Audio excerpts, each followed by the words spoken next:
Sometimes the hardest part of losing someone isn't the goodbye. It's learning how to live in a world where they're just gone. Clay Whitman knew that pain better than most. His wife Linda died 3 years ago, and his son Ben left soon after, unable to bear the memories. Now Clay worked his family farm alone, the same land his grandfather had cleared by hand. One morning, while breaking up an old rock near a twisted oak tree, his pickaxe struck something hollow. Beneath the stone lay a hidden chamber that had been sealed for over 100 years. Inside were things that would change everything, not just for Clay, but for his entire town. What he discovered would finally bring his son home. But could it heal the distance between them?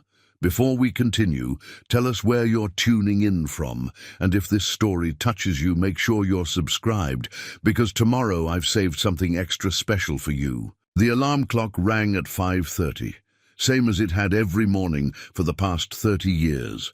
Clay Whitman's hand found the button in the dark, silencing the bell before his eyes were fully open. The house was quiet, too quiet. It had been that way for 3 years now, ever since Linda passed.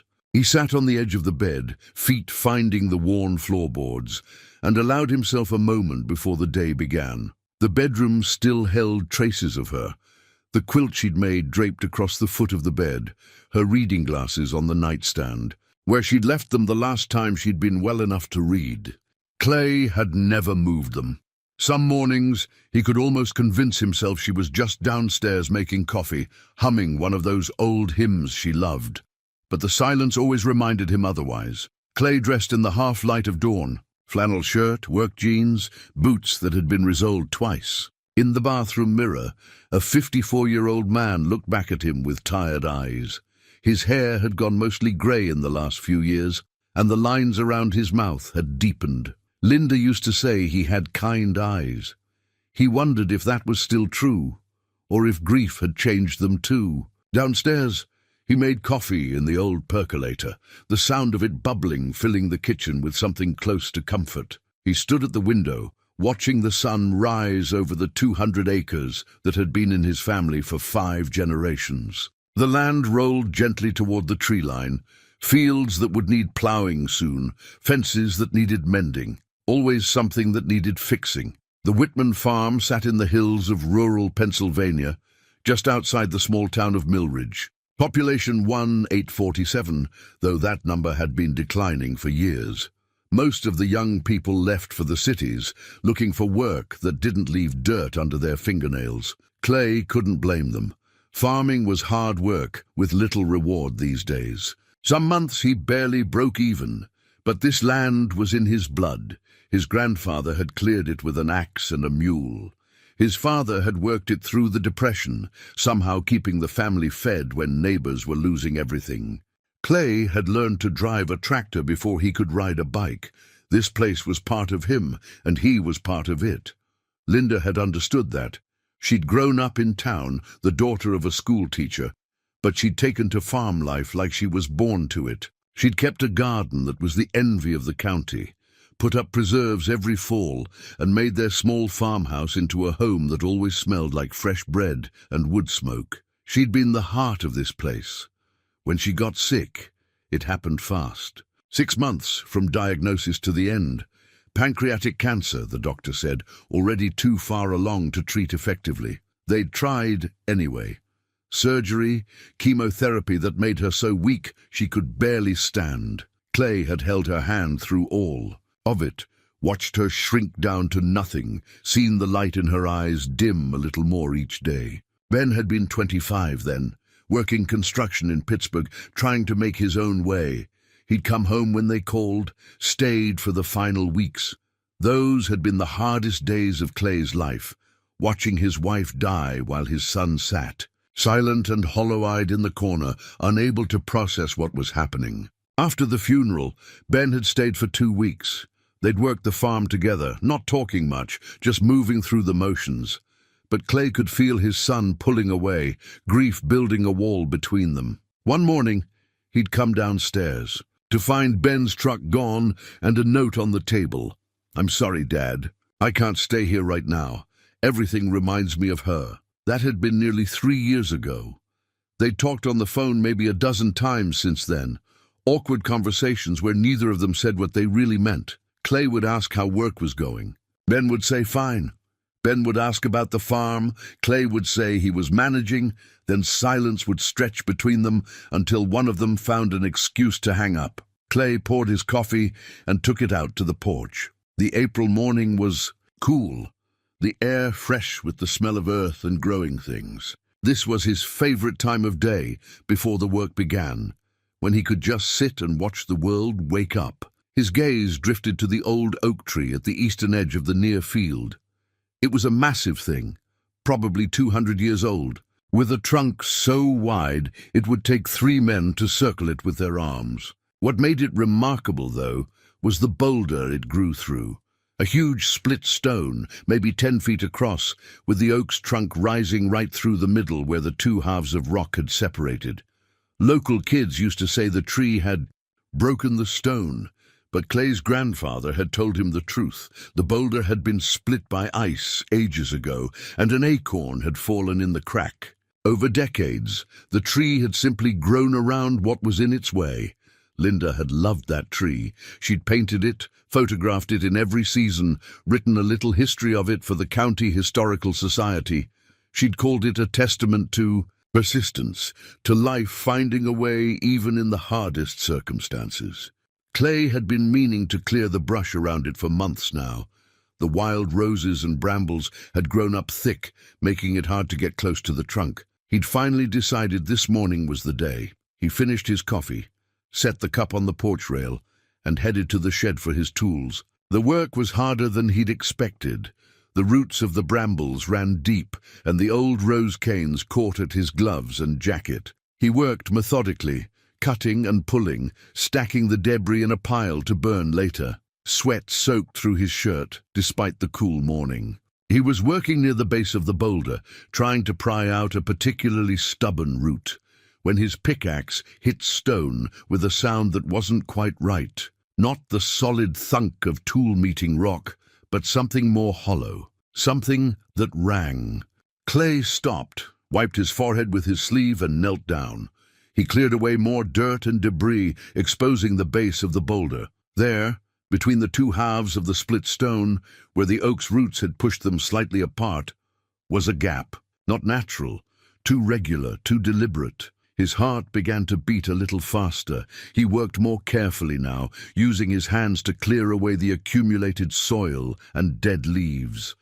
The gap was wider than he'd thought, maybe 18 inches. And behind it, darkness.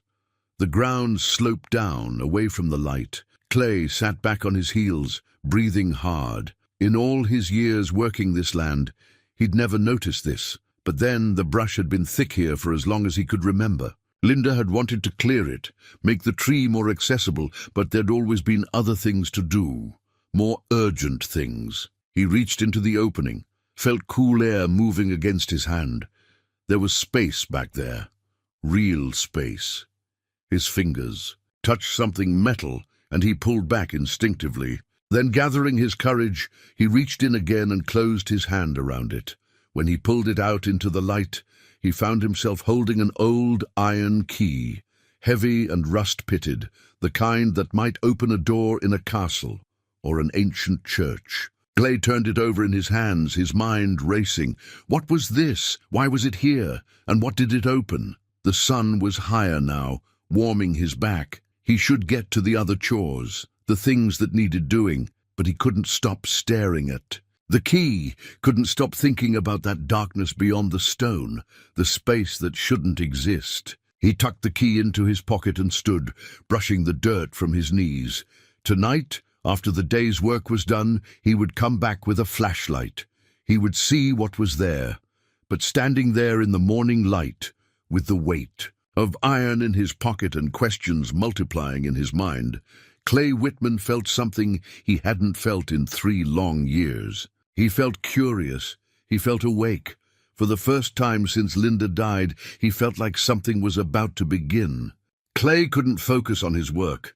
All day, as he repaired fence posts and checked on the early plantings, his hand kept drifting to his pocket, fingers closing around the iron key. By 3 in the afternoon, he gave up pretending he could concentrate on anything else. He went to the barn and gathered proper tools, a heavy-duty flashlight, a crowbar, work gloves, and a coil of rope.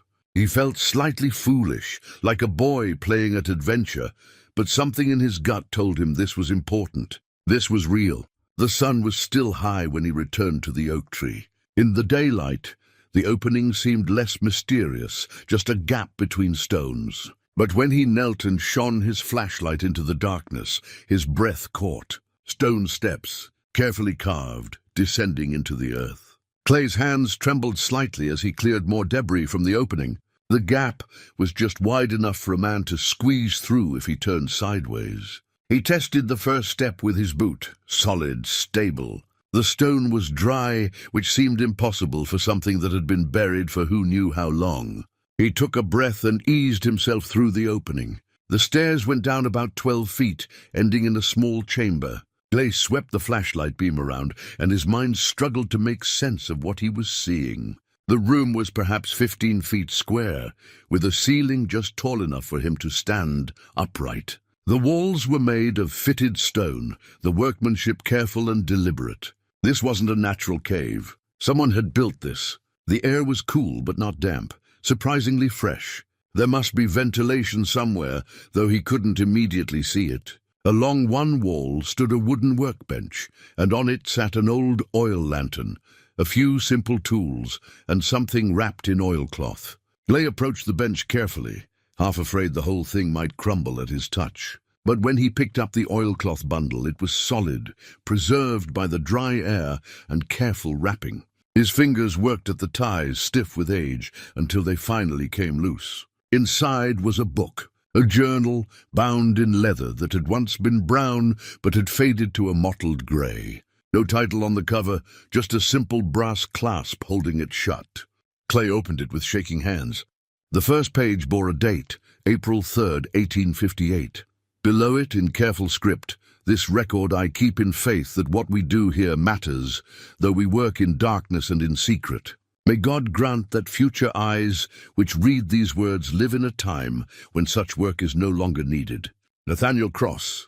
Clay's knees went weak. He sat down hard on an old wooden chair, barely noticing its creak of protest. Nathaniel Cross. That was the name on the original deed to this property, the first Whitman ancestor to own this land. At least that's what the family had always believed. But the dates didn't match what Clay had been told. Nathaniel was supposed to have arrived here in the 1840s, established the farm, and then sold it to Clay's great-great-grandfather William in 1865. But this journal said 1858, and Nathaniel was writing about working in secret. Clay turned the page, his eyes racing over the entries. April 15th, 1858. 3 souls arrived last night, a mother and 2 young children. The husband was sold south 6 months ago. She has nothing but hope and the clothes they wear. We gave them food, fresh garments, and a safe place to rest. Tomorrow night, when the moon is down, Samuel will take them north to the next station. May 2nd, 1858. A close call. Riders came through asking questions. I told them I'd seen nothing, which is true in the way that matters. I saw nothing I intend to speak of. They didn't search, thank Providence. The family of 4 hidden below never made a sound. June 10th, 1858. Sometimes I wonder at the darkness in men's hearts, that they would claim ownership of another soul. But then I see the light in the eyes of those we help, the way a mother holds her children knowing they have a chance at freedom. And I know this work is holy. Whatever the cost, it is worth paying. Clay's hands were shaking so hard he had to set the journal down. His farm, his family's land, had been a station on the Underground Railroad. Right here in this chamber beneath the oak tree, people fleeing slavery had found shelter. And Nathaniel Cross hadn't been just a farmer. He'd been part of something dangerous, something noble, something that mattered more than profit or safety. He picked up the journal again, turning pages carefully. Entry after entry documented the people who had passed through, their names, their stories, where they'd come from, where they hoped to go. Some entries were brief, just noting that people had arrived and been sent on. Others were longer, more personal. Nathaniel wrote about a young man who played the fiddle and filled the chamber with music, about an elderly woman who prayed over him with tears running down her face, about children who laughed despite everything they'd survived. The last entry was dated November 4th, 1863. The war continues, but the cause is just and victory will come. This station has served its purpose well. By my count, 247 souls have found safety here over these 5 years. That number represents families, futures, the continuation of hope in dark times. The chamber will remain sealed and secret until such time as the world has changed enough that this history can be told without danger. To whoever finds this, you stand on ground made sacred by the courage of those who passed through. Honor their memory. Continue their work in whatever form your time requires. The struggle for human dignity is never finished. Clay sat in the silence of the underground chamber, surrounded by history he'd never known existed. His land meant more than he'd understood. His family's story was more complicated, more meaningful than the simple narrative he'd been told. And in that moment, sitting in the darkness with only his flashlight beam cutting through the shadows, Clay knew exactly what he had to do. He had to call Ben. His son needed to know about this, needed to understand that this place, this land, that had driven them apart with its memories and its demands, was part of something larger than their grief. This wasn't just a farm. It was a place where people had risked everything to do what was right. Clay climbed the stone steps, emerged into the late afternoon light, and pulled out his phone. His finger hovered over Ben's name in his contacts. They hadn't spoken in 8 months. The last conversation had been stilted, painful, ending with an awkward goodbye and a promise to talk soon that neither of them had kept. But this was bigger than their discomfort. This was history. This was family. This was important. Clay pressed the call button and lifted the phone to his ear. It rang 3 times before Ben answered, his voice cautious. "Dad?" "Ben," Clay said, and his voice cracked slightly on the word. "Son, I need you to come home. I've found something you need to see." The 3 days between the phone call and Ben's arrival felt longer than the 3 years since Linda's funeral. Clay spent every spare moment in the chamber, cataloging what he found, taking photographs with his phone, handling each artifact with the reverence it deserved. He found more than just the journal. In a wooden chest along the far wall, wrapped carefully in layers of old cloth, was a quilt. Even folded, Clay could see the patterns. Squares and triangles in deep blues and browns, arranged in designs that seemed both random and deliberate. He remembered Linda talking about quilts like this, how the patterns had meanings, how they'd been used to send messages along the Underground Railroad. Linda would have loved this discovery. The thought hit him with unexpected force, and he had to sit down for a moment, pressing his palms against his eyes. She'd been the historian in their family, the one who pored over old county records and family Bibles, who dragged him to historical society meetings and preservation fundraisers. He'd gone along to make her happy, never understanding why the past mattered so much to her. Now, sitting in a room that had hidden its secrets for over a century and a half, he understood. The past wasn't dead. It was right here, reaching forward, touching the present, shaping what came next. He'd spent the last 3 years trying to maintain everything exactly as Linda had left it, as if preservation could somehow keep her close. But that wasn't what she would have wanted. She'd always been looking forward, finding connections between what was and what could be. This discovery, she would have seen it as a beginning, not an ending.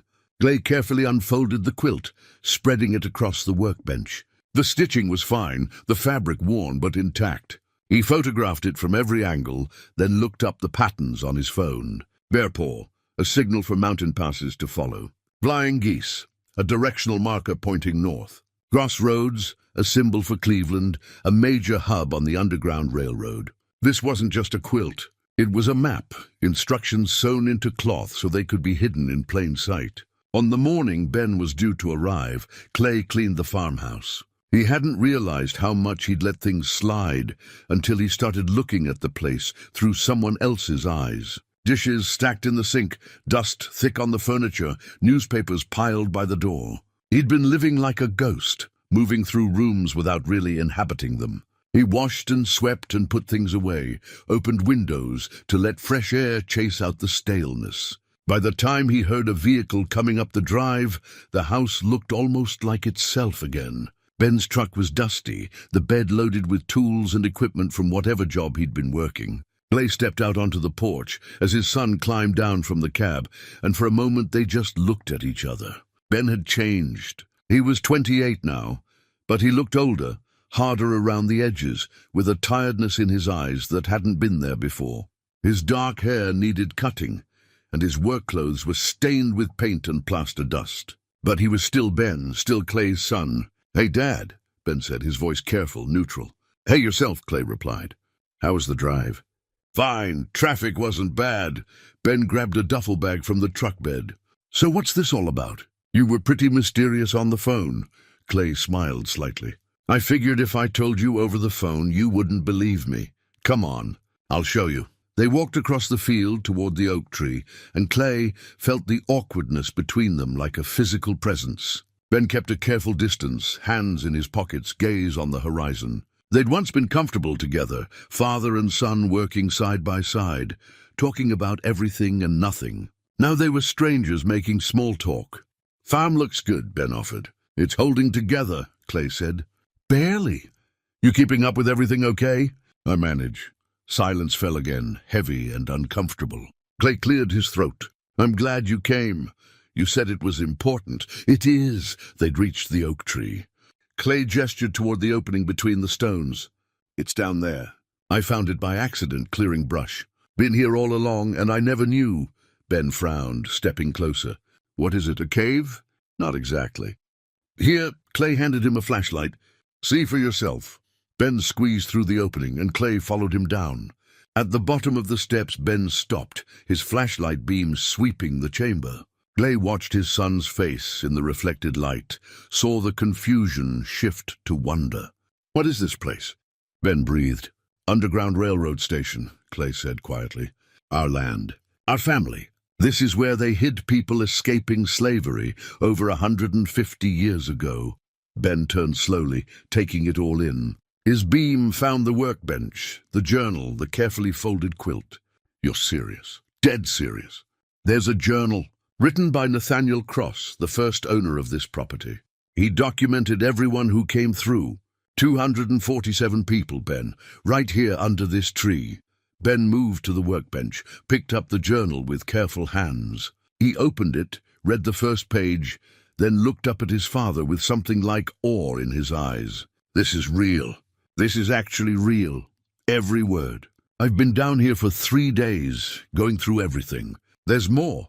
This quilt, it's got patterns that are coded messages. And look," Clay pointed to faint scratches on the stone walls. "Those marks, I think they're from the people who stayed here. Names, dates, maybe prayers." For the first time since he'd arrived, Ben's careful distance crumbled. He crossed to the wall, running his fingers over the markings. "Dad, this is incredible. Do you have any idea how important this is?" "I'm starting to," Clay said. "That's why I called you. I needed you to see it. This place, this land, it's not just ours. It's part of something bigger, something that mattered." Ben turned to face him, and in his eyes Clay saw the boy he'd been before grief had changed him. "Mom would have gone crazy over this. She'd have been down here with her camera and her notebooks, documenting every detail." "I know," Clay said softly. "I've been thinking about her a lot the last few days, wishing she could see this." The moment stretched between them, the first honest acknowledgement of Linda's absence they'd shared since the funeral. Ben's throat worked and he looked away. "Yeah, me too." They spent the next hour exploring the chamber together. Ben photographed everything with his phone, asked questions Clay couldn't always answer, marveled at the craftsmanship of the hidden room. The awkwardness between them didn't disappear, but it eased slightly, pushed aside by shared wonder. "What are you going to do?" Ben asked finally. "You have to tell someone about this, right? Historians, maybe the county museum?" "I already called Dr. Iris Pemberton at the Historical Society. She's coming tomorrow to verify everything." "But Ben," Clay paused, "I wanted you here first." "Your family. You should be part of this. Ben met his eyes, and something complicated passed across his face. "I'm only here for a few days, Dad. I've got to get back to work." "I know, but stay through the weekend? Help me figure out what to do with all this." Ben hesitated, then nodded slowly. "Yeah, okay, through the weekend."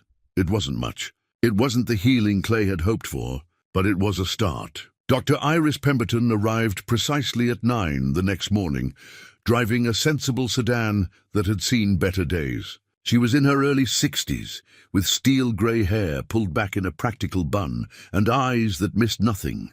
Clay had met her a few times at the Historical Society events Linda used to drag him to, and he remembered her as sharp-minded and no-nonsense. She shook hands with both Clay and Ben on the porch, her grip firm. "Mr. Whitman, thank you for calling me. I'll confess I barely slept last night thinking about what you described." "Wait until you see it," Ben said, and Clay heard genuine excitement in his son's voice. It had been a long time since he'd heard Ben excited about anything. They led her to the oak tree and down into the chamber. Dr. Pemberton moved carefully, her flashlight beam methodical as she examined every surface. She said nothing for several minutes, just looked and occasionally made notes in a small leather notebook she'd pulled from her bag. Finally, she turned to Clay. "Do you have any idea what you've found here? A piece of history?" Clay offered. "More than that. This is a remarkably well-preserved underground railroad station. Most of the ones we know about have been destroyed or significantly altered over time. But this," she gestured around the chamber, "this is nearly pristine. The dry conditions, the sealed entrance, the lack of disturbance. Mr. Whitman, this is a major historical discovery." Ben glanced at Clay, something like pride flickering across his face. Clay felt a strange warmth in his chest. When was the last time his son had looked at him that way?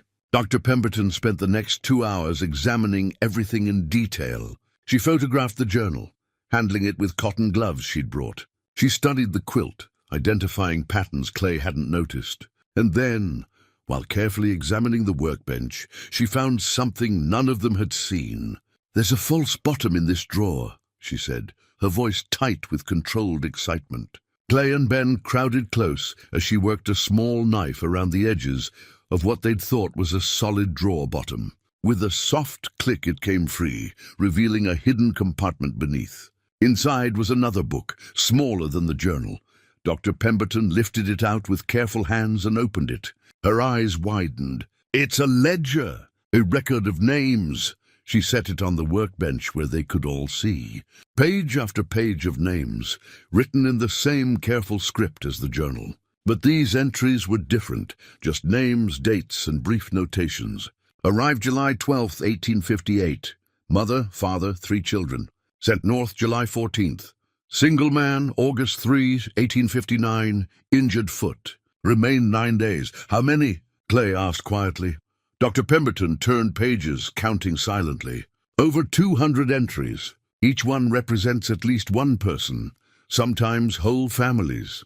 She looked up at them, her professional composure cracking slightly. "Each one of these names is someone who risked everything for freedom.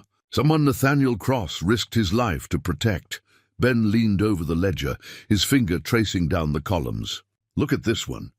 Young girl, maybe 8 years. Traveled alone. Spoke no English. Drew pictures to communicate. God, she was just a kid." "They often were," Dr. Pemberton said gently. "Families would send children north when they could, hoping they'd be safer. It doesn't bear thinking about too closely what these people endured." They worked together for the rest of the morning, Dr. Pemberton guiding them through proper documentation procedures. She explained what needed to be done: academic verification, carbon dating of the materials, cross-referencing the names with other Underground Railroad records, securing the site to prevent damage or theft. "This will take time," she said. "Months, possibly years, to fully research and authenticate everything. But I can tell you right now, this is legitimate. The writing style matches the period. The materials are consistent with mid-19th century construction. And the historical details in the journal align with what we know about Underground Railroad operations in this region." "What happens now?" Clay asked. "That's partly up to you." This is your property, so you have some say in how this proceeds. But I'd strongly recommend we bring in the State Historical Preservation Office, possibly apply for landmark status. There may be grant funding available for preservation and interpretation. Clay felt suddenly overwhelmed. I just wanted to understand what I'd found. I didn't think about it becoming this big. Dr. Pemberton smiled kindly. History has a way of being bigger than we expect, Mr. Whitman, but you don't have to do this alone. The Historical Society will help. I'll help. After Dr. Pemberton left, promising to return with colleagues and proper equipment, Clay and Ben walked back to the house in silence. Clay's mind was spinning with everything she'd said. Landmark status, preservation funding, academic studies. It was all so far beyond what he'd imagined. "You okay?" Ben asked as they reached the porch. "Honestly, I'm not sure. This is a lot." "Yeah?" Ben sat down on the porch steps, and after a moment Clay joined him. They sat side by side, looking out over the land that suddenly meant so much more than it had a week ago. "Can I ask you something?" Ben said after a while. "Of course. Why did you really call me?" "I mean, yeah, this is important. But you could have handled this with Dr. Pemberton. You didn't need me here." Clay was quiet for a moment, choosing his words carefully. "I did need you here. Your family, Ben. This is your history, too."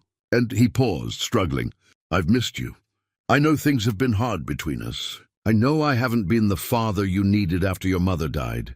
But when I found out what this place really means, I thought maybe it was a chance.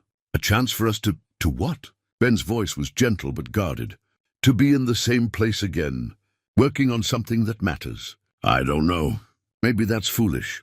Ben was quiet for a long time. Then he said, "I left because everything here reminded me of her. The kitchen where she cooked, the garden she planted, her chair in the living room. I couldn't walk through this house without seeing her everywhere, and it hurt too much." "I know," Clay said. "I felt the same way.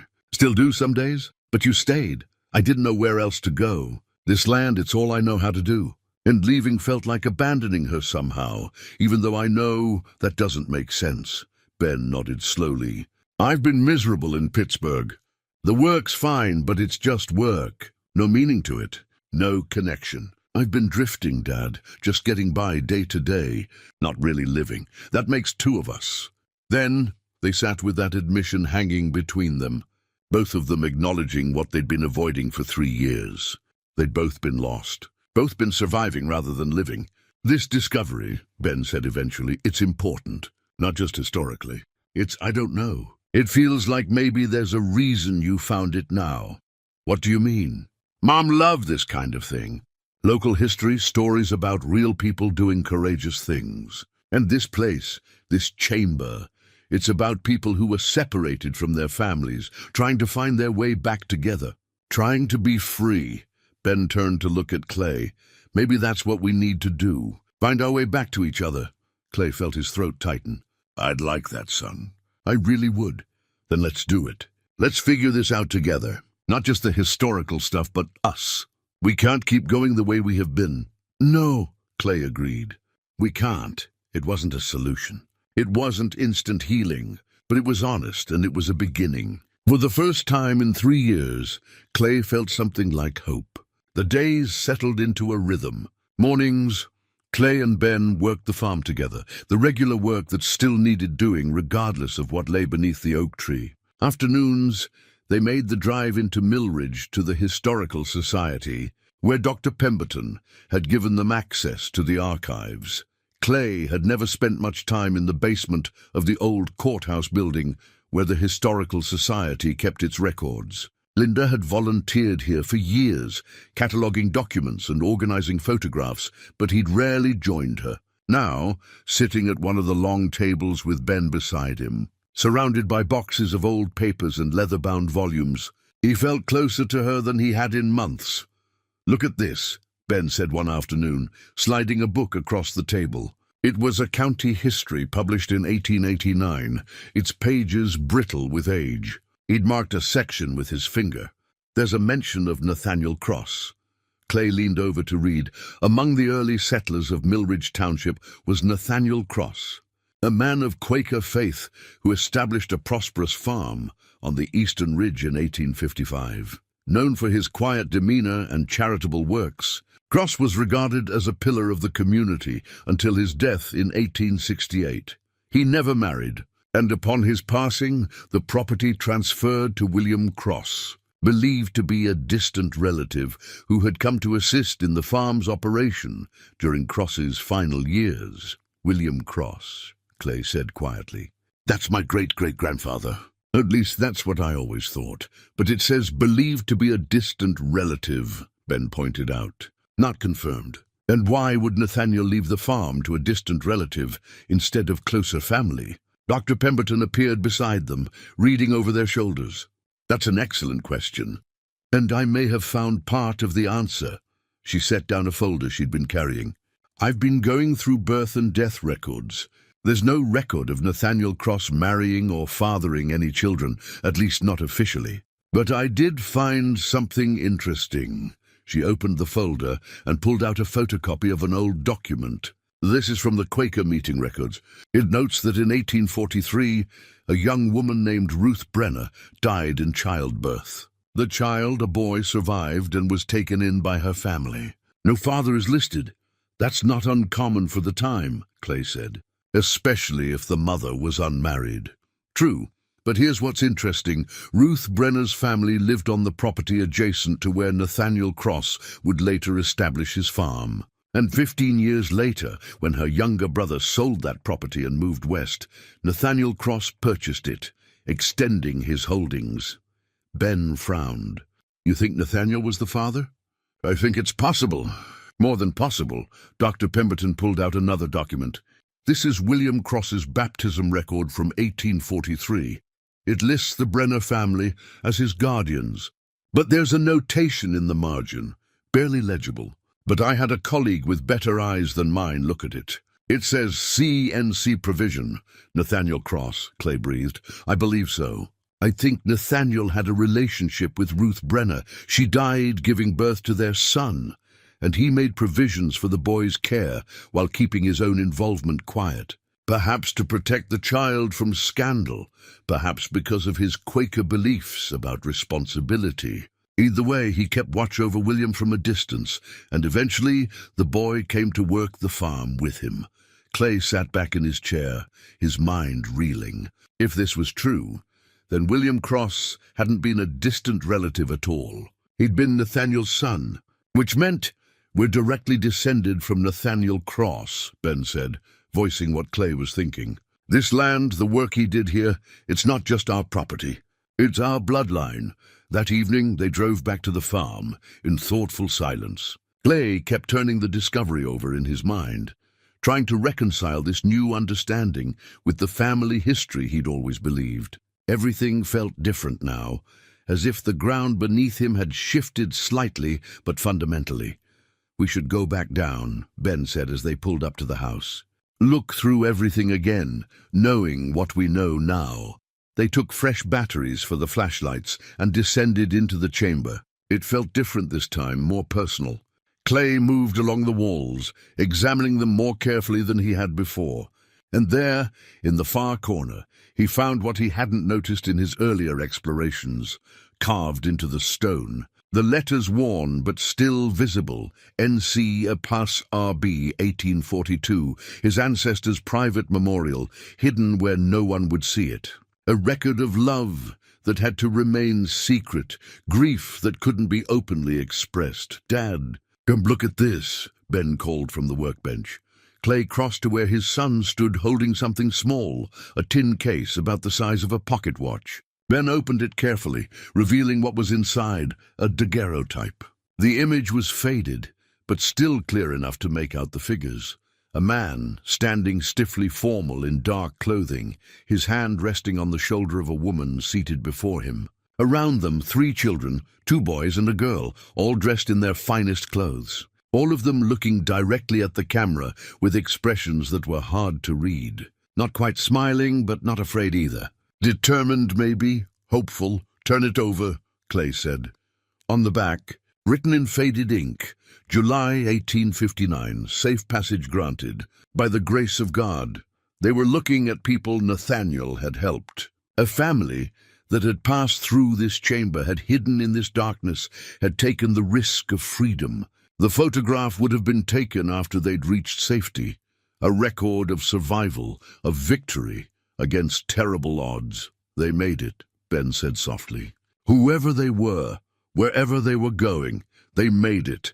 Clay studied the man's face, the way he held his hand protectively on his wife's shoulder, the way she held the youngest child against her chest. These weren't abstract historical figures. They were real people who had lived and hoped and been terrified and brave. And his ancestor, his great-great-great-grandfather, had been part of their story. There are drawings on the wall, Ben said, moving his flashlight beam along the stone. I noticed them before, but I thought they were just marks. Look, they're pictures. Clay followed the beam.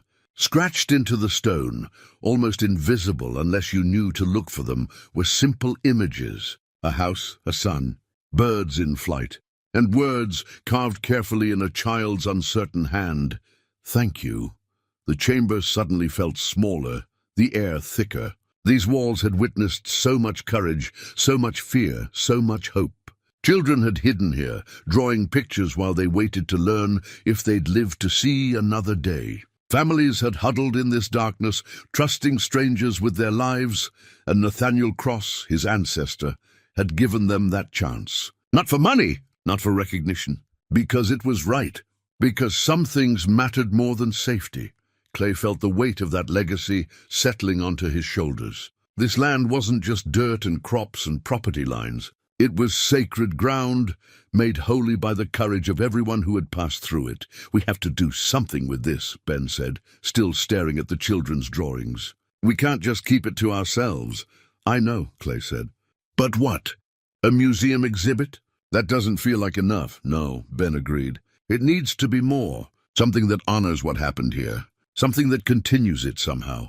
They stood in the quiet chamber, each thinking about what that might mean. Above them, the oak tree's roots pushed through stone, persistent and strong. Life finding a way, even in the hardest circumstances, just like Linda used to say. Ben was the one who found the gold. They'd been measuring the chamber for documentation purposes, creating a detailed map of the space at Dr. Pemberton's request. Ben was working along the far wall, running his tape measure from corner to corner, when he noticed something odd about the stone. Dad, hand me that crowbar. Clay passed it over, watching as Ben wedged the tool into what looked like a naturally occurring gap in the masonry. But when he applied pressure, a section of stone shifted, not crumbling, but moving as a unit. It's a false panel, Ben said, his voice rising with excitement. He worked carefully, prying the stone loose. Behind it was a small cavity, and inside that, a metal box about the size of a shoebox. Clay's hands shook as they lifted it out together. The box was heavy, sealed with wax that had gone brittle with age. Ben used his pocket knife to break the seal, then carefully opened the lid. Gold coins, 23 of them, gleaming dully in the flashlight beam. Each one was stamped with the image of Lady Liberty and dated between 1857 and 1860. Tucked beside the coins was a piece of paper, folded and yellowed. Clay unfolded it with careful fingers and read aloud, "For those who continue the work, should I fall." This gold was given by friends of the cause to fund safe passage and new beginnings. I've needed little of it. Providence has provided. Let it serve future need in the ongoing struggle for human dignity and freedom. Use it wisely. Use it well. N.C., March 1863. They sat in silence for a long moment, the weight of the discovery settling over them. Finally, Ben spoke. How much do you think it's worth? I don't know. Maybe 50,000? More if they're rare dates. Clay carefully set the note back in the box. It belongs in a museum, with the rest of the artifacts. Does it? Ben's tone was careful, not argumentative, but questioning. Nathaniel says it's for those who continue the work. He meant it to be used, not displayed. What are you suggesting? I'm suggesting we think about what continuing the work means. Maybe it means donating to organizations that help refugees or support civil rights causes. Or, Ben hesitated, or maybe it means keeping this place going, this farm, making sure it can continue to mean something. Clay felt a knot forming in his stomach.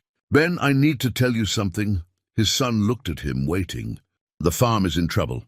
Bad trouble. I'm 6 months behind on the mortgage. The bank's been sending notices. I've been trying to catch up, but—" He shook his head. "The truth is, I'm probably going to lose this place." Ben's face went through several expressions: surprise, concern, and then something that looked like anger. "Why didn't you tell me? Why didn't you ask for help? What help could you give? You're barely making ends meet yourself. I didn't want to burden you with my problems. Dad, I've been sending money." Now it was Clay's turn to be surprised. "What?" "Every month, whatever I could spare. I've been sending it to Aunt Diane. She said she'd make sure it helped with the bills." Ben's voice was tight. "I thought you knew. I thought you were too proud to acknowledge it." Clay felt like he'd been punched. Linda's sister Diane had been helping him with paperwork after Linda died, dealing with insurance claims and medical bills. She'd never mentioned that Ben was sending money. She must have been using it to quietly pay down some of the smaller bills, the utility payments and such, keeping the farm running without either man knowing the other was trying to help. "I didn't know," Clay said quietly. "Son, I had no idea." They stared at each other across the small chamber, both realizing how thoroughly they'd failed to communicate, how their efforts to protect each other had actually just built walls between them. "This is exactly what I mean," Ben said, his voice rough. "We've been doing this for 3 years. Both of us hurting, both of us alone, both of us too stubborn or too scared to reach out. And the whole time, we could have been helping each other." "You're right," Clay admitted. "You're absolutely right." Ben looked down at the box of gold coins. "So maybe this is how we change that. Maybe this is how we start actually working together instead of just existing in the same family. What are you proposing?" "I'm proposing we use some of this to save the farm. Not all of it. We'll donate most of it to causes Nathaniel would have approved of. But enough to get you caught up on payments, to give us breathing room." Ben met his father's eyes. "And then I'm proposing I move back home, permanently, help you run this place." Clay's throat tightened. "You have a life in Pittsburgh. I have a job in Pittsburgh. That's not the same as a life. I've been miserable there, Dad, lonely, going through the motions. Coming back here, working on this project with you, it's the first time in 3 years I felt like I was doing something that mattered." "Ben, let me finish. I know we've got a lot to work through. I know it won't be easy, living in the same house, working together every day. We'll probably drive each other crazy sometimes. But I want to try. I want to be here. I want to help figure out what to do with this discovery, with Nathaniel's legacy. And honestly, I want to stop running from Mom's memory. She loved this place. Maybe being here doing this work is a way to honor her." Clay couldn't speak. He just nodded, not trusting his voice. "But we do this right," Ben continued. "We talk to Dr. Pemberton. We talk to a lawyer about the coins and what's legal and ethical. We make a plan for the farm that isn't just survival, but actually building something. And we're honest with each other. No more protecting each other by staying silent." "Deal. Deal," Clay managed. They climbed out of the chamber into the late afternoon light. The spring air was warm, carrying the smell of fresh earth and growing things. Clay looked at his son, really looked at him, and saw not the boy who'd left in grief, but a man who was choosing to come home, choosing to stay. "I should probably mention," Ben said as they walked toward the house, "that I've been thinking about what we could do with this place. Beyond just a historical site." "What do you mean?" "Educational programs, community events, maybe partner with schools, bring kids out to learn about the Underground Railroad, about courage and standing up for what's right. Use the land for something more than just crops." Ben's enthusiasm was building, his hands gesturing as he talked. "We could restore the chamber for tours, but also make the farm a gathering place. Workshops, lectures, living history events. Keep it working land, but land that serves a bigger purpose." Clay felt something unfamiliar stirring in his chest. "Hope, maybe. Or possibility. That's a big vision." "Yeah," Ben admitted. "Maybe too big. But if we're going to do this, we should do it right. Make it mean something." They reached the porch and sat in the same spots they'd occupied days earlier, when everything had been awkward and painful. Now there was still tension, still wounds that needed healing, But there was also the beginning of something new, something that felt like it might eventually be okay. Your mother would love this idea, Clay said quietly. I know, Ben replied. I've been thinking about her a lot. But what she'd say if she could see what we found. She'd probably have the whole thing organized already, with committees and fundraising plans and a schedule for the next 5 years. Ben laughed, the sound surprising both of them. Yeah, she would. They sat in comfortable silence as the sun set over the fields, both of them thinking about the woman they'd loved and lost, and about the future they might build in her absence. The newspaper article ran on a Sunday, taking up most of the front page of the Millridge Gazette. The headline read, "Local Farm Reveals Underground Railroad Secret." By Monday morning, the phone hadn't stopped ringing. A reporter from Pittsburgh wanted to do a follow-up story. The State Historical Preservation Office called to schedule a site visit. 2 different documentary filmmakers left messages expressing interest. Clay felt overwhelmed by the sudden attention, but Ben handled it with surprising grace, taking notes and promising to call people back. Dr. Pemberton arrived Tuesday afternoon with 2 colleagues from the university and a stack of additional documents she'd uncovered. They gathered around the kitchen table, papers spread between coffee cups. I've been doing more genealogical research, Dr. Pemberton said, her eyes bright with the excitement of discovery. And I found something remarkable, something I needed to verify before I told you. She pulled out a folder and opened it carefully. I went back through the Quaker meeting records more thoroughly. There are references to Nathaniel Cross throughout the 1840s and 50s, donations to various causes, attendance at meetings, that sort of thing. But there's also this. She slid a photocopy across the table. It was a letter, the handwriting angular and formal. To the friends of Millridge meeting, I write to inform you of a matter of conscience that weighs upon my soul. In my youth I loved Ruth Brenner, and our union, though not blessed by formal ceremony, was sincere in the sight of God. When she died, bringing forth our son, I made provision for his care, but could not claim him openly, as it would have brought shame upon her family and hardship upon the child. Young William knows me as a friend and benefactor, nothing more. Upon my death, I have arranged for the farm and all its holdings to pass to him, that he might have the inheritance a father owes his son. This letter serves as my confession, and my will, that there be no doubt of William's rightful claim to all I possess. Written this 15th day of March, 1863, Nathaniel Cross. Clay stared at the document, his mind racing. So William was his son. We were right. You were right, Dr. Pemberton confirmed. But there's more. I found William Cross's marriage record and his children's birth certificates, and I traced the line forward. She pulled out a genealogical chart she'd drawn up. Clay, Nathaniel Cross is your great-great-great-grandfather. William was your great-great-grandfather. This isn't just a story about your property. This is your direct bloodline. The room fell silent. Clay's hands trembled as he reached for the chart, following the lines of descent. Nathaniel to William, William to James, James to Robert, Robert to Clay's father, and then to Clay himself, and to Ben. We're his descendants, Ben said quietly. His actual family. Yes, and there's something else. Dr. Pemberton pulled out one more document, this one older, more fragile than the others. This was filed with the county clerk in 1855, when Nathaniel first purchased the property. It's a deed restriction, a legal document that places conditions on how the land can be used. Clay took it, reading slowly through the formal legal language. The key passage was near the end.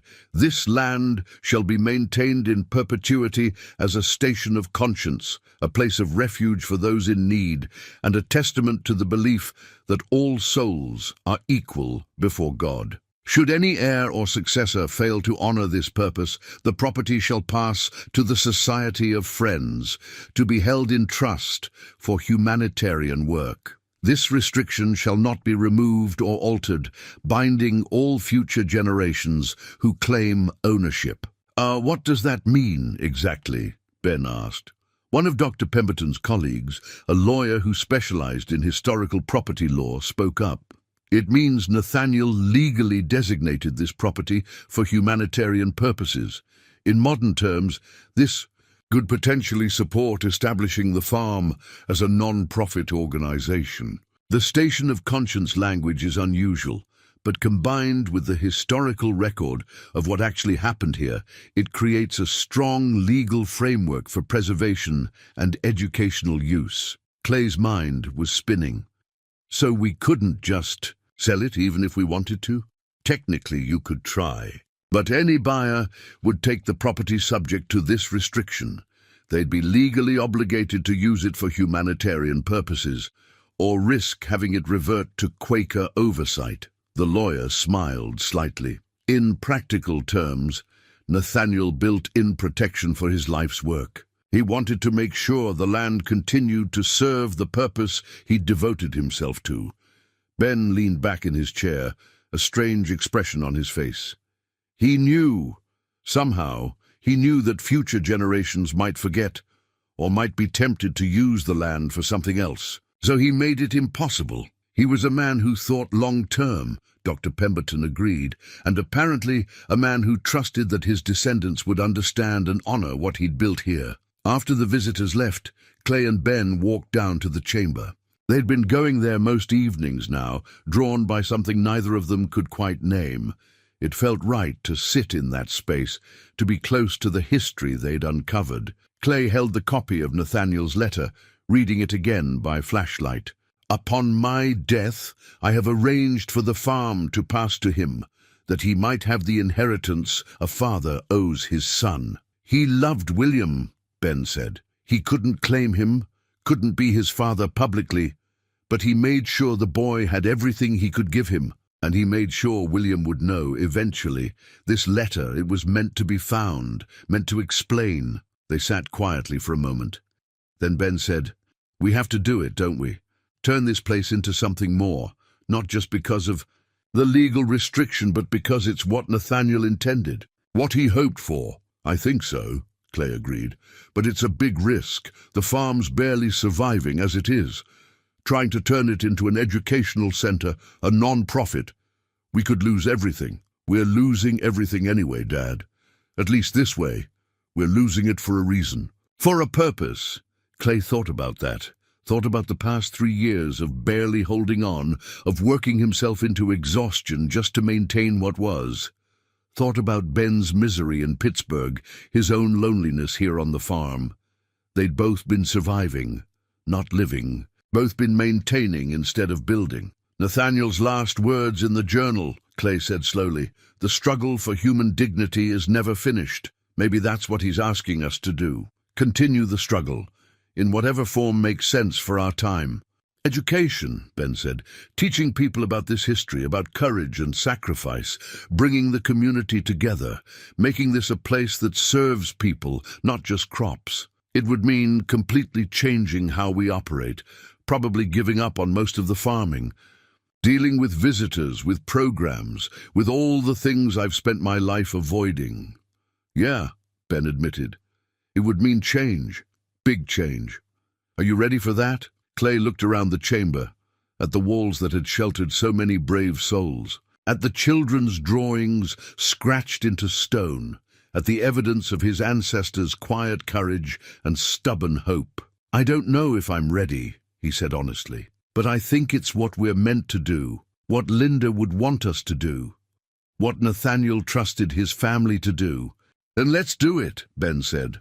"Let's honor them both. Let's make this place matter again." Clay reached out and gripped his son's shoulder.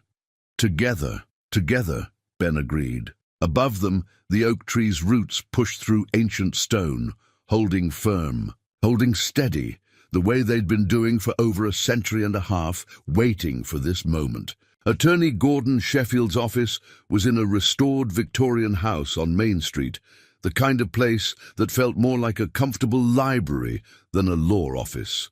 Clay and Ben sat across from him while he reviewed the documents they'd brought, copies of Nathaniel's deed restriction, Dr. Pemberton's historical authentication, financial records for the farm, and their preliminary plan for transformation. Sheffield was in his late 50s, with reading glasses perched on his nose and the patient demeanor of someone who'd spent decades helping people navigate complicated situations. He'd been recommended by Dr. Pemberton, who'd worked with him on other historical preservation projects. "This is fascinating," Sheffield said, looking up from the papers. "And legally it's quite solid. The deed restriction gives you a framework that most people spend years trying to establish. Nathaniel Cross essentially pre-approved non-profit status for this property 160 years ago. So we can do it?" Ben asked. "Turn the farm into an educational center." "You can. The question is whether you should, and whether it's financially viable." Sheffield pulled out a legal pad and started making notes. "Here's what you'd need to do. First, establish a formal non-profit organization. I'd recommend a 501c3 charitable foundation. That gives you tax-exempt status and makes you eligible for grants and donations." "How long does that take?" Clay asked. "With the historical documentation you have and the deed restriction, probably 90 days to get preliminary approval. Full certification could take 6 months." Sheffield looked at Clay over his glasses. "You mentioned the farm is behind on mortgage payments." "How far behind?" Clay felt his face flush with embarrassment. 6 months. "The bank sent a foreclosure notice last week." Sheffield's expression remained neutral, professional. "Then we need to move quickly. I'll need to contact the bank, see if we can negotiate a restructuring based on the proposed non-profit status. The historical significance of the property may work in your favor. Banks generally don't want the public relations nightmare of foreclosing on an underground railroad site." "What if they say no?" Ben asked. "Then we explore other options. Emergency grants from historical preservation societies, crowdfunding, or possibly finding a sponsor organization that could take temporary ownership while the non-profit is established." Sheffield set down his pen. "But I won't lie to you, gentlemen. This is going to be challenging. You're asking a financial institution to gamble on a vision that doesn't exist yet." Clay and Ben exchanged glances. "We have to try," Clay said. "I agree, and I think you have a compelling case. Let me make some calls."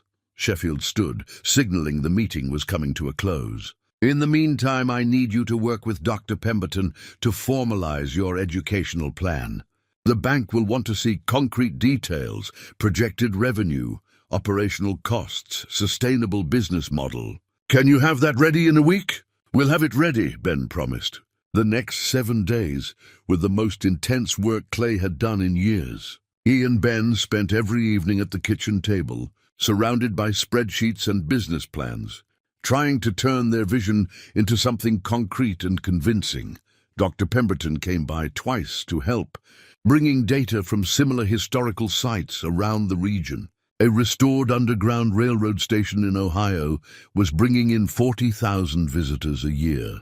A living history farm in Maryland had successfully partnered with school districts to provide educational programs. The numbers were encouraging, but they also showed how much work would be required. "You'll need staff," Dr. Pemberton said, reviewing their draft budget.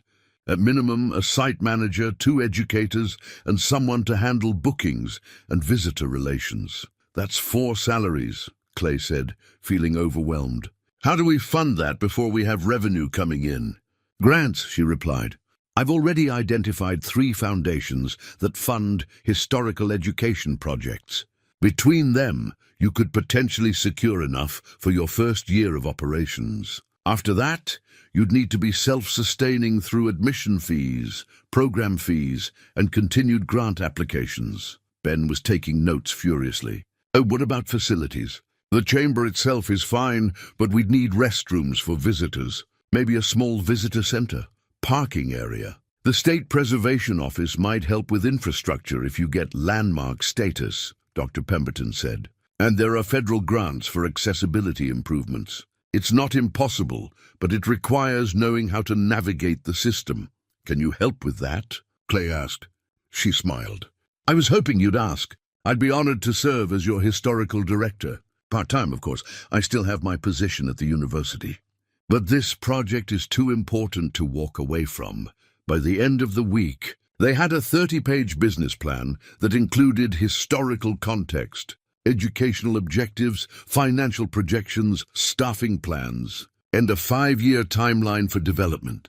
Ben had even created mock-ups of brochures and a basic website design. "Dad, look at this," Ben said late one night, showing Clay something on his laptop. "I've been researching comparable sites, and almost all of them have community support programs. Volunteer opportunities, youth programs, partnerships with local organizations." Clay studied the screen, seeing Ben's notes and ideas scattered across a digital document. His son had thrown himself into this project with an energy and focus Clay hadn't seen in years. It reminded him of when Ben was young, bringing home school projects and working on them with complete absorption, refusing to quit until they were perfect. "You're good at this," Clay said quietly. "The planning, the big picture thinking. You get that from your mother." Ben looked up, surprised. "You think so?" "I know so." She could see possibilities where other people just saw problems. "She'd have loved what you're doing here." Ben's eyes grew bright, and he looked away quickly. "I keep thinking about her, wishing I could show her all this. She spent so much time researching local history, and here we are, sitting on maybe the most important historical site in the county, and she never got to know about it." "She knows," Clay said. "Somehow I think she knows." They worked in comfortable silence for a while longer. Then Ben spoke again. "Dad, what happens if the bank says no? If we lose the farm anyway?" Clay had been trying not to think about that possibility. "I don't know, son. I honestly don't know. Because I want you to know. Even if we lose this place, I'm not going anywhere. We'll figure something out. Together." Clay felt his throat tighten. "That means more than you know." The day of the bank meeting arrived too quickly and not quickly enough. Clay barely slept the night before, running through their presentation in his mind, imagining every possible question and objection. Ben was calmer, or at least better at hiding his nerves.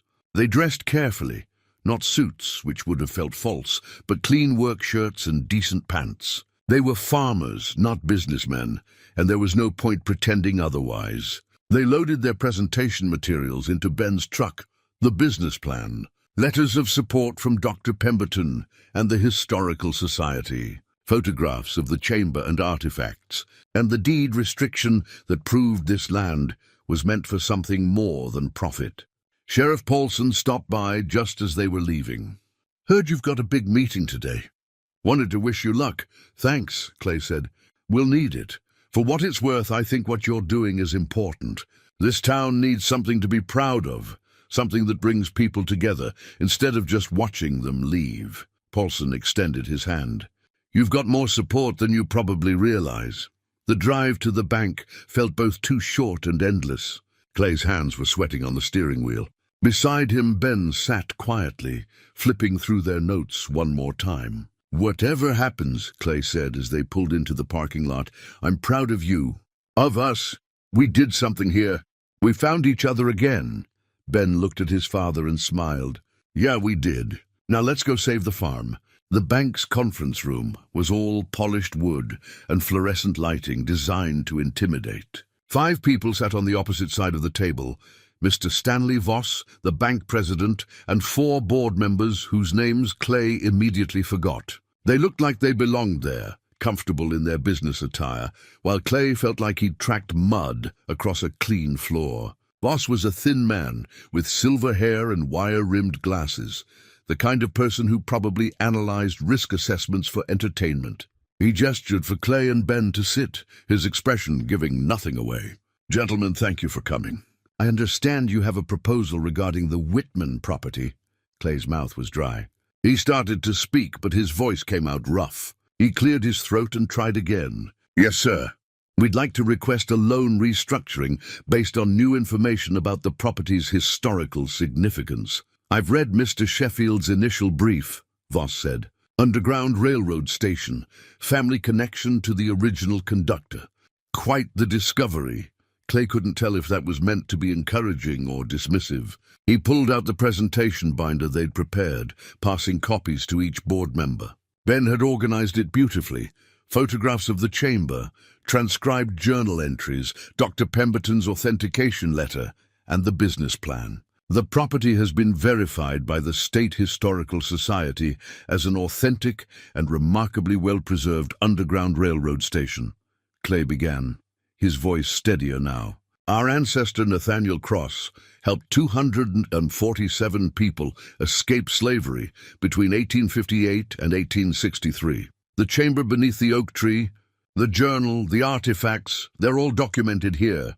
He walked them through the discovery, explaining how the chamber had remained sealed for over a century and a half. He showed them photographs of the journal entries, the quilt with its coded patterns, the ledger of names. One of the board members, a woman in her 40s, leaned forward to study the images more closely. "This is remarkable," she said quietly. "I had no idea anything like this existed in our area." "Neither did we," Clay admitted. "But now that we know, we have a responsibility to preserve it, to share it." Ben took over, presenting the transformation plan. He explained their vision clearly and confidently. Educational programs for schools, guided tours, community events, partnerships with universities. He walked them through the financial projections, showing comparable sites and their success rates. "We've identified 3 major grant opportunities that would fund our first year of operations," Ben said.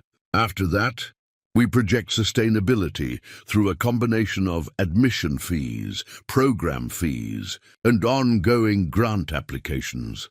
Dr. Pemberton from the State Historical Society has agreed to serve as our historical director." Voss listened without expression, occasionally making notes. When Ben finished, he folded his hands on the table.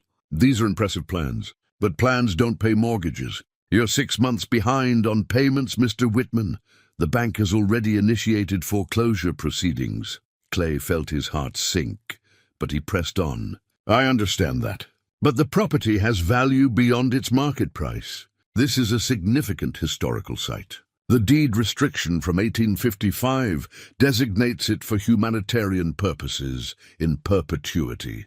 Any buyer would take it subject to those restrictions, which makes it harder to sell, not easier," Voss pointed out.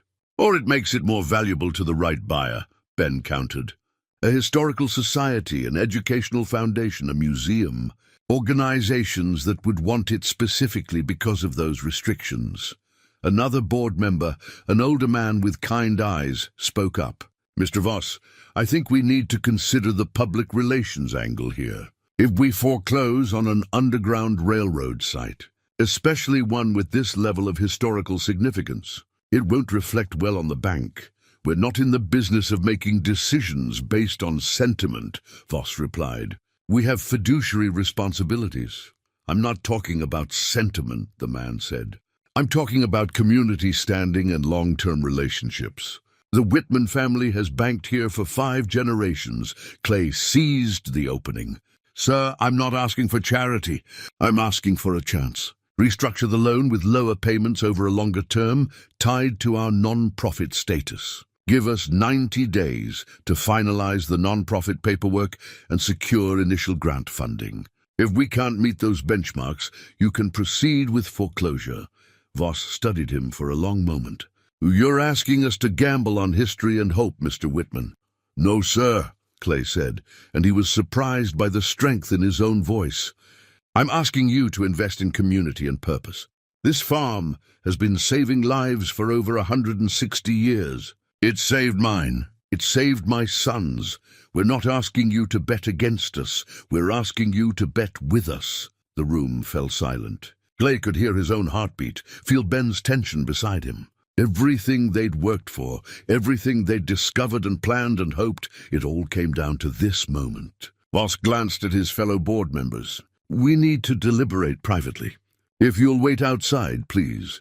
Clay and Ben gathered their materials and left the conference room. The hallway felt too bright, too exposed. They sat in uncomfortable chairs near the elevator, not speaking. Ben's leg bounced with nervous energy. Clay's hands were clasped so tightly his knuckles were white. 20 minutes passed, then 30. Clay kept checking his watch, though he knew it wouldn't make the time move faster. "Dad," Ben said quietly, Whatever happens, we tried. We did everything we could. I know. And we're okay, you and me. That's what matters most. Clay looked at his son and felt a rush of gratitude and love, so intense it nearly took his breath away.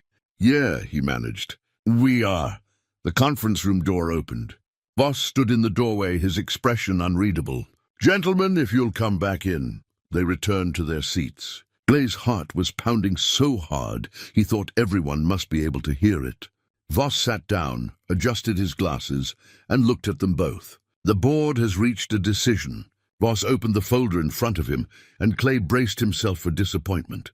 He'd seen that look before, the careful, professional expression of someone about to deliver bad news. We've reviewed your proposal thoroughly, Voss began. The historical significance of the property is undeniable. The business plan, while ambitious, shows genuine research and realistic projections. Dr. Pemberton's involvement lends credibility to the educational component. Clay's fingernails dug into his palms. Just tell us, he thought. However, Voss continued, and Clay's heart sank. The bank has fiduciary responsibilities. We cannot make decisions based solely on emotional considerations or historical interest. We must evaluate financial viability and risk. Ben's hand found Clay's shoulder, a silent gesture of support. Voss looked at them both, and something shifted in his expression, something almost human beneath the professional veneer. That said, we also recognize that some investments aren't just about the safest return. Sometimes they're about doing what's necessary for the community we serve. Clay's breath caught. The board has voted to approve a conditional loan restructuring, Voss said. We will extend your loan term, reduce your monthly payments, and suspend foreclosure proceedings. However, there are specific conditions that must be met. Clay couldn't speak. Ben's grip on his shoulder tightened. First, you must complete non-profit status certification within 90 days. Second, you must secure at least one major grant within 6 months, minimum $50,000. Third, you and your son must both be listed as co-directors and primary operators of the property. And fourth, you'll be subject to quarterly reviews to ensure you're meeting operational benchmarks. We can do that, Ben said immediately. All of it. Voss held up a hand. Understand this is not a gift. If you fail to meet any of these conditions, foreclosure proceedings will resume. The bank is taking a significant risk here. We understand, Clay said, finding his voice at last. And we won't let you down. Voss nodded, then did something unexpected. He removed his glasses and rubbed the bridge of his nose, suddenly looking less like a banker and more like a tired man carrying old memories. My great-grandfather was helped by the Underground Railroad. Somewhere in Ohio, I think, though the family records are vague. He made it to Canada, worked for years saving money, and eventually came back to buy land here in Pennsylvania. Built a life, raised a family. He looked directly at Clay. I never knew where he was sheltered, who helped him, who risked everything to give him that chance. When I read your proposal, saw the names in that ledger, I kept thinking, maybe someone's ancestor wrote my great-grandfather's name in a book like that. Maybe someone's family is sitting here today because of what your ancestor did. The room was absolutely silent. So yes, this is a financial risk, Voss continued, his voice rough with emotion. But sometimes the right investment isn't the safest one. Sometimes it's the necessary one. He extended his hand across the table. Good luck, Mr. Whitman. Make it work. Clay shook his hand, then Ben did the same. The other board members offered congratulations and handshakes, suddenly warmer now that the decision was made. The woman who'd been studying the photographs promised to volunteer once programs started. The kind-eyed man mentioned his granddaughter's school might be interested in field trips. They signed preliminary paperwork, received copies of the restructuring terms, and scheduled a follow-up meeting. It all felt surreal, like Clay was watching it happen to someone else. Outside, in the bright sunshine of the parking lot, Ben let out a whoop of joy that startled a passing businessman. He grabbed Clay in a fierce hug, lifting him slightly off the ground despite Clay's protests. We did it, Ben said, laughing. Dad, we actually did it. Clay hugged his son back, feeling tears on his face and not caring. We did. They drove home in a daze of relief and excitement, already making plans. Ben called Attorney Sheffield with the news. Clay called Dr. Pemberton, who shrieked with delight so loudly he had to hold the phone away from his ear. By the time they pulled up to the farmhouse, word was already spreading through Millridge's small network of interested parties. They walked down to the chamber together, needing to be in that space, to tell Nathaniel somehow that his trust hadn't been misplaced. Clay stood in the center of the room, looking at the walls that had witnessed so much courage. "We have to decide about the gold," Ben said. "We need some of it to get the operation started, but the rest should go to the causes Nathaniel would have wanted." "Half and half," Clay agreed. "Half to establish the foundation, half donated to organizations helping refugees and displaced families. Modern-day freedom seekers. He'd approve of that." They climbed back up into the fading afternoon light. The oak tree stood massive and solid above them, its roots still pushing through ancient stone, still holding firm after all these years. "I need to visit your mother's grave," Clay said. "Tell her what we're doing. Will you come with me?" Ben nodded. "Yeah, I'd like that." They drove to the small cemetery outside town and stood together at Linda's headstone. Clay told her about the discovery, about Ben coming home, about the plan to transform the farm.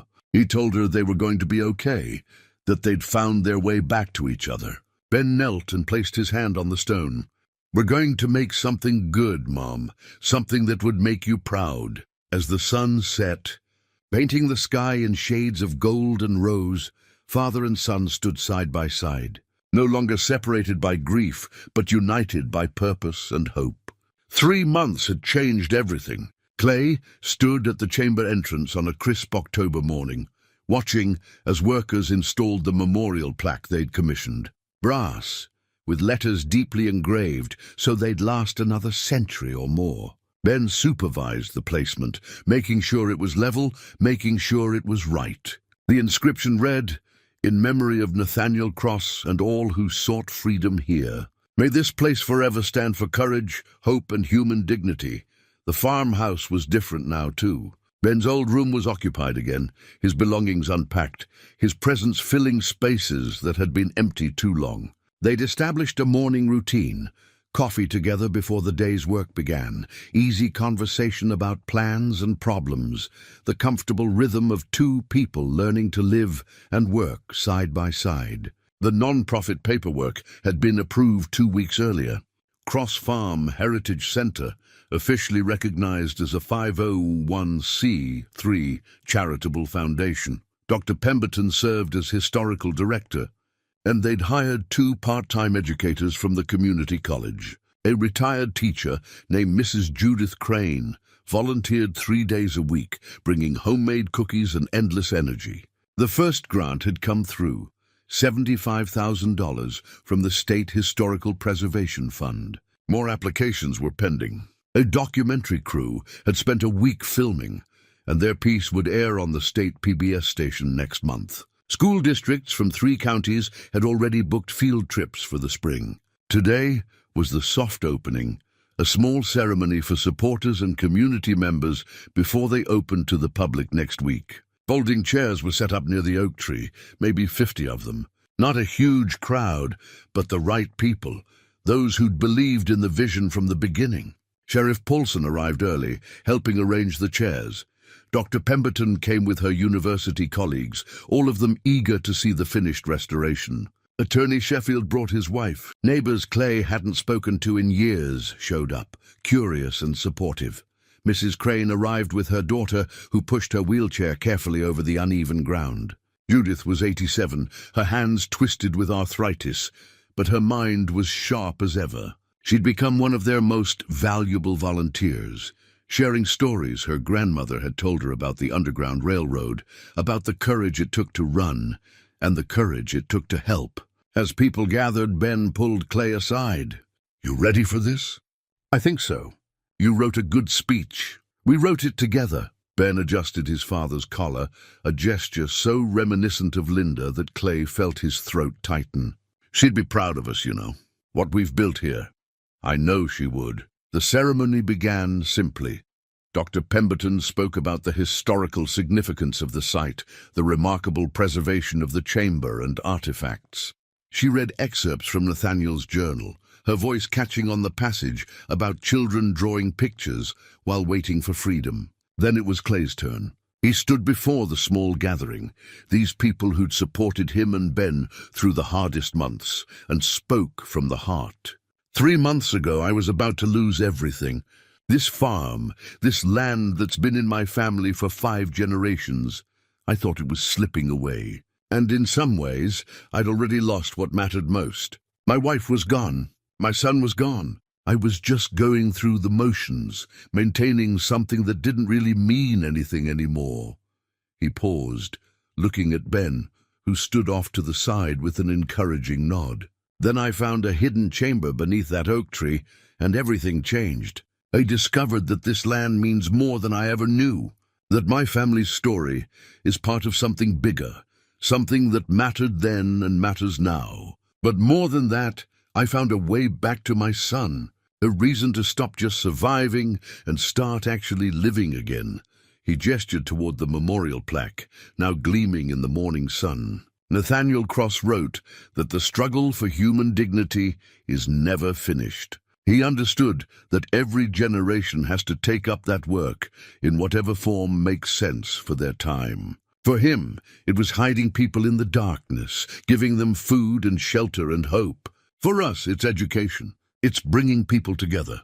It's teaching the next generation about courage and sacrifice and doing what's right even when it's hard. His voice grew stronger. Your mother always said the best crops grow from broken ground. It took me too long to understand what she meant. But I understand it now. Sometimes we have to break apart before we can grow into something new. This land has been broken and made whole so many times. By ice that split the stone, by roots that pushed through rock, by people who risked everything for freedom. And now by 2 men who almost lost each other but found their way back. Clay looked out at the faces before him, people who'd become part of this journey. Thank you for believing in us. Thank you for helping us turn a broken farm into something that serves our community, that honors the past while looking toward the future. We promise to be good stewards of this history and this legacy. The applause was warm and genuine. People stood, some wiping their eyes. Mrs. Crane raised a shaking hand and called out, "My grandmother's name was Esther Crawford. She was one of the people Nathaniel helped. Her name is in that ledger." A hush fell over the gathering. Dr. Pemberton immediately pulled out her phone, accessing the digital copy of the ledger they'd created. "Here it is," she said softly. "August 1860, Esther Crawford, age 19. Safe passage granted." Judith's eyes filled with tears. "I never knew where she'd been hidden. Never knew who helped her. She made it to Canada, married, had children. Came back south after the war ended. She lived to be 93 years old and told stories about the people who helped her, though she never knew their names." She looked at Clay with profound emotion. "She always said to honor those who help others, to pass on the kindness we receive. That's what you're doing here."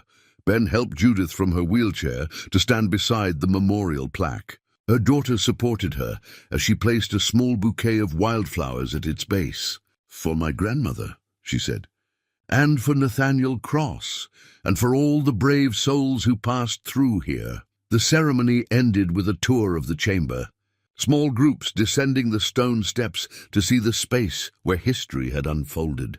Clay stood at the entrance, greeting each person, answering questions, feeling the weight and wonder of what they'd created. As the sun climbed higher and the last visitors departed, Clay and Ben found themselves alone by the oak tree.